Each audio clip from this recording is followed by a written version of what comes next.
So we watched the trailer. Me and Fee was watching it on the way up last night. Seems like there's a lot of sex in it. A lot of Yeah. yeah. How awkward is that to film? How awkward is Hollywood sex scenes? I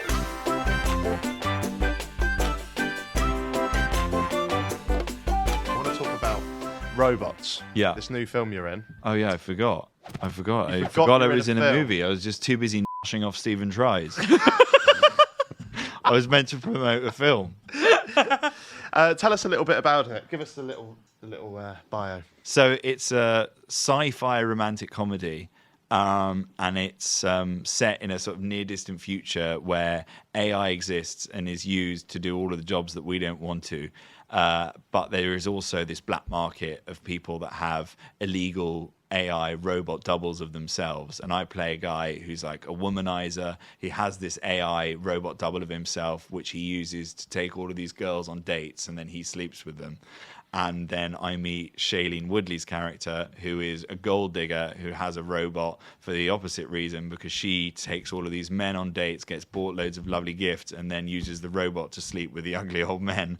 And then our robots meet each other, they fall in love, and they run away. And then the movie is about us having to hunt them down and work together to like save our lives and get our robots You're back. playing the robot as well, then? Yeah, you play both. So you play yourself. I play this sort of, like sort of scumbag character who's Charles, who's like a womanizer and a real asshole. And then I play this robot who's like a really earnest, like very innocent version of myself. So you get to play both of the parts, which was so much fun.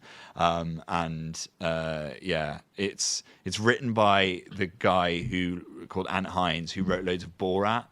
So he's worked with Sacha Baron Cohen for the last like 10 years and does all of his stuff, and he's amazing. So like tonally it's very out there.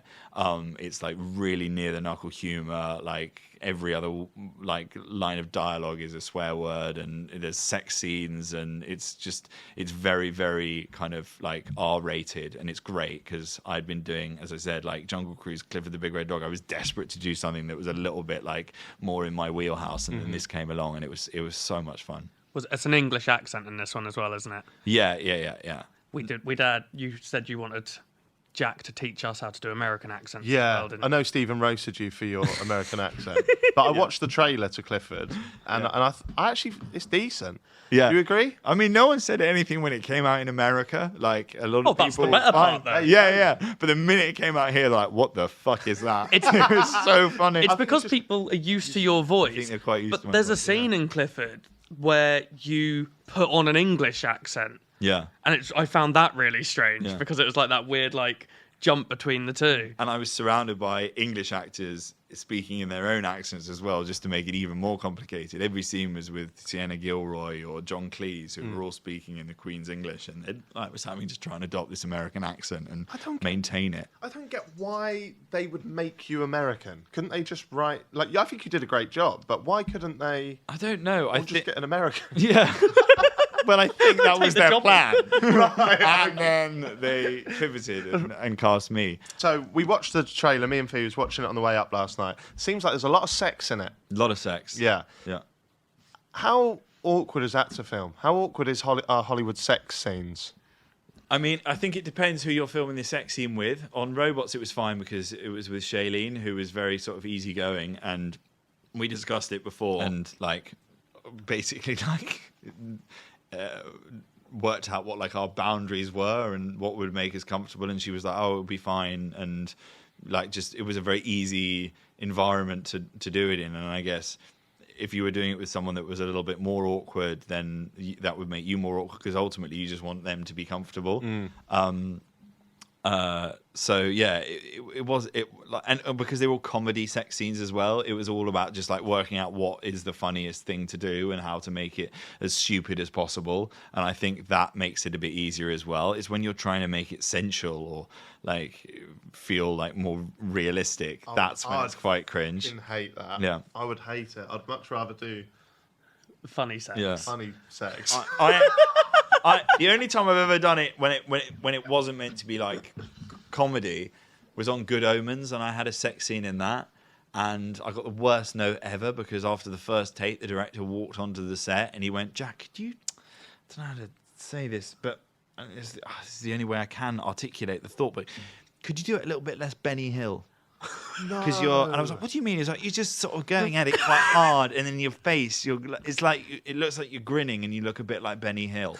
I was like, that's literally the worst feedback anyone could ever have for a sex scene. But I was like, okay, fine. And then I couldn't obviously get that out of my head that I looked like Benny Hill in the sex scene. I couldn't do it. No. Props to you, mate.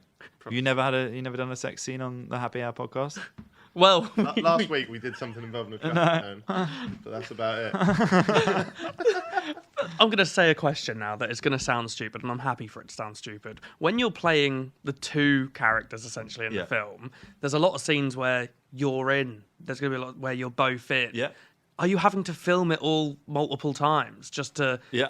And is someone else pretending to be you? I had a stand-in, a guy called Nick. Who Did he was an look like actor. you? Yeah, he looked like me, same height, Did same he? build, and he was great. Well, you were so he had amazed to on learn the- all of the lines, and then we did the scene together, and then we changed clothes, and then he'd do the other side of the scene. Why did he have to look like you if he's cut out of the film? Because you're shooting over his shoulder a lot, so his shoulder and his ear are in the movie all the time. Right.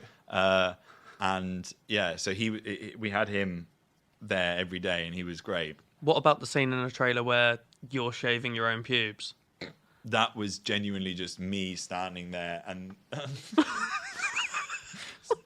that was quite weird. To be fair, me standing there holding my junk, and then they had one camera, and then I would get onto my knees and pretend to be shaving myself. So there was no stand-in for that one.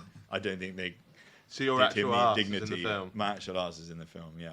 I'd want an arse double if that was me. You must be confident in your arse. Well, it was only a slither of my arse, to be fair. Sliver of arse. Yeah, and it looks like a bit of my bollock as well, but it's not. It's my hand. Bollock double. Yeah.